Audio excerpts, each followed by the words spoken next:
ये बेहद दुखद और दुर्भाग्यपूर्ण घटना में छिंदवाड़ा और बांडूना और बैतूल में मिला के 20 मासूम बच्चों की मृत्यु हो चुकी है। सरकार बहुत सख्त है। ये थोड़ा दूर करें।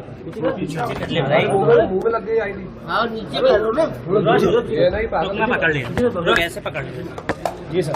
आरोपी कंपनी जो दवाई बनाने वाली कोल्ड ड्रिंक बनाने वाली कंपनी है, उसके ओनर को गिरफ्तार करने के लिए छिंदवाड़ा से पुलिस की टीम चेन्नई और कांचीपुरम पहुंच चुकी है और कड़ी से कड़ी कार्रवाई की जा रही है। सर, आईएमए से क्या चर्चा हुई है जो हड़ताल पे जाने वाले थे डॉक्टर?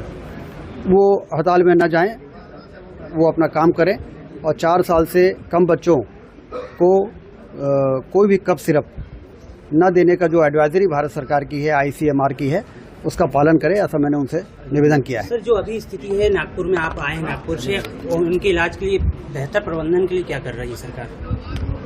वहाँ कल मैंने 5 बच्चे जो भर्ती हैं, 2 एम्स में, 2 GMC में और एक प्राइवेट हॉस्पिटल में, वहाँ परिजनों से मिला, उन बच्चों को देखा और जो प्रबंधन है, सभी लोग पूरी कोशिश कर रहे हैं उन बच्चों की जान बचाने के लिए। ठीक है सर, थैंक यू। हमसे जुड़े रहने के लिए हमारे YouTube चैनल को सब्सक्राइब करें और नई वीडियो की नोटिफिकेशन के लिए बेल आइकॉन को दबाएं। अगर आप ये वीडियो Facebook पर देख रहे हैं तो लाइक जरूर करें और ज्यादा से ज्यादा शेयर करें। धन्यवाद।